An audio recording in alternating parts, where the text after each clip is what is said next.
Welcome to M&A Advisor TV. We are here with Corey Massella. He is Managing Director at UHY Advisors.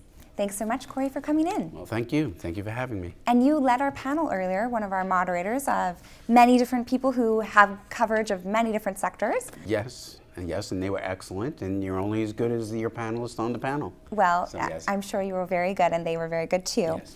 But think about for us some of the sectors that you are focused on. You mentioned that you were an M&A expert, but things that you have top of mind for this month. Well, I would say that, look, our panel was very focused because we had two leaders, two private equity groups that were very focused on manufacturing and industrial. Mm-hmm. And one of their topics is that in the second half of this year that it's starting to slow down, and that was an indicator to everybody. And actually, we're experiencing it on a sell side advisory side, where there's been some pushback from the private equity group that's purchasing them because of risk factors and somewhat of a downturn in that industry. So they're negotiating to push a little bit more into an earn-out factor into the future. So I'm experiencing the same thing in that sector. Other sectors, it's a different story. Some professional services sectors are somewhat, the multiples have stabilized and slowed down, and that would be we're seeing that in the staffing industry. Okay. Technology is not slowing down. Technology is still at breakneck speed. Breakneck speed, but that is more. I wouldn't say it's private equity driven. It's more strategics are out there and looking for good companies that are good add-ons, and that's still hot if you're in the right space and you have a good growth factor and good platform. So it sounds like a mix, of the sectors. I mean, and it kind of belies this underlying question of, are we headed into a recession or not? And it sounds like you have certain data on the manufacturing side that perhaps we are. You have certain data on the technology side that, nope, we are just fine. Yeah. So how do you manage those different sectors? Do you kind of pivot towards where the deals are, or are you trying to think about future where, there might be some deals partly because there might be a recession? That's a really good question. I would say in terms of, we're a tool in the toolbox for those that hire us as advisors, mm-hmm. right? Sometimes sectors we get driven into sectors that we've never touched before because of our skill sets in making deals happen and advise and bringing it home to fruition or educating the clients that are going to be out there that are going to come to market so that there aren't issues later for those that are looking to purchase them. So, are we driven by sectors? Sometimes the sectors just come to us. Are there certain sectors that are a constant? Well, it depends upon the region too, because we're a national firm. Real estate, kind of flat. But financial services still percolating. But as I said, the technology is really hot. Healthcare is very hot. Mm-hmm. Actually, healthcare has been really hot the last 2 or 3 years. So that has been a hot sector that we are continuing to see a lot of activity. So it depends upon the sectors that are hot where people need our skill sets. Well, and thinking about healthcare, let's stay on that topic just for a moment here. Is healthcare the reason that you're seeing such a sustained push there? Is that because the industry is going through shifts and changes, or is it partly because of where you might see us in the economy and the overarching cycle?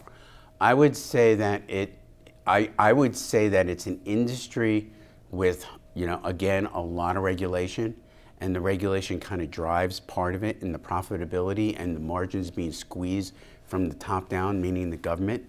And by that happening, it depends upon where in the industry is opportunistic to make the margins to make more money. Like, dentistry. Dentistry has been in a full consolidation lately. There's multiple groups that are out there bringing it to the market and giving opportunities, and they're shifting to the basic dentistry, general dentistry, to trying to get some more cosmetic work where the margins are higher, and technology has helped to bring the general dentistry to a little more profitability. But then you take optometry. That's another area that has really started to consolidate. And you keep moving down the sectors. You've got, you got the assisted living, but now people are concerned there's a saturation there. So that's going to be scaling back a little bit, but there was so much in the pipeline happening that it didn't slow down. Yeah. So I think in healthcare, it's driven from the, the market pressures and where it comes from, and sometimes you don't control it. Yeah. But it's great opportunities. There's a lot to be made in that sector right now.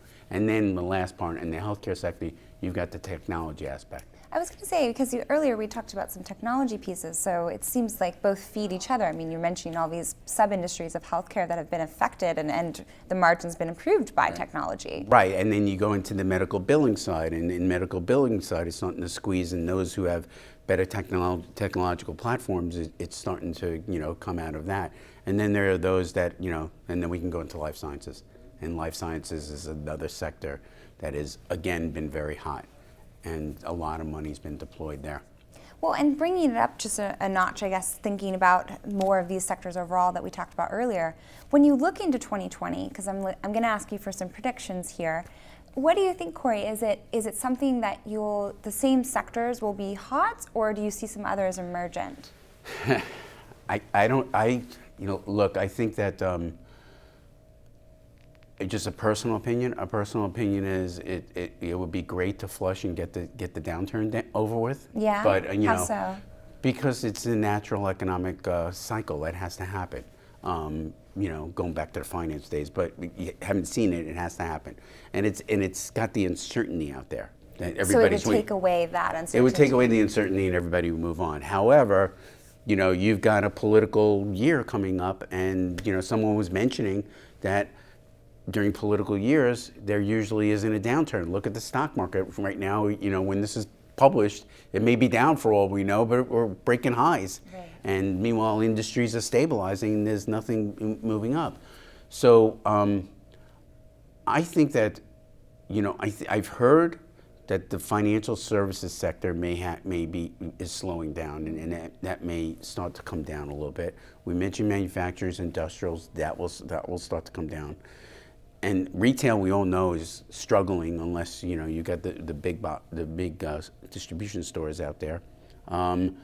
So from there, technology, you can't tell because it's moving fast, and the ability to do things that you weren't able to do before is just accelerating, and it'll always be going up and down because there's those that will make it and those that won't. The one thing I will say is the whole WeWork situation.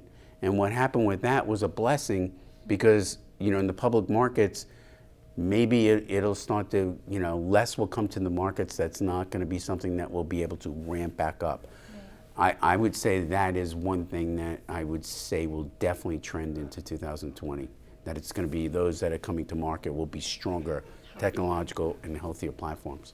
Well, and thinking about that, Corey, because that, maybe we can't predict which sectors will be taking off or slowing down, but some of the terms and conditions, it sounds like, might be of more interest. You mentioned earnouts earlier from the manufacturing side. Yes. So is that something that maybe you could be focused on, that you could still bring deals to market, but they would be, with more conditions? Yeah, I would say, look, there's a lot of dry powder. So there's a lot of money that has to be deployed. There's a lot of aging population that own these private companies, and they're good companies and they're profitable companies with a lot of opportunities out there. I don't think that's going to slow down. I think it's going to be out there. The pressure of those that are purchasing and getting the right valuations and multiples for the purchases down, and getting the general population to understand why it needs to come down. They may push that into the earnouts so that they have the opportunity to earn money and get more at the second bite at the apple, right? So that may come back. At one time that was very popular, and I'm seeing it start to happen again. But there was a long time when you weren't having any earnouts on any deals. So that may be the push into the future that could be happening. Yeah. Yes. Okay, well, we'll see how that goes, but it sounds like a fine enough prediction for me. That's great. So, yes, so thank you again. Yes, thank you, Corey, for joining us. Appreciate your time. All right, that was great. Thank you. Thank you. And thank you for joining us here at M&A Advisor TV.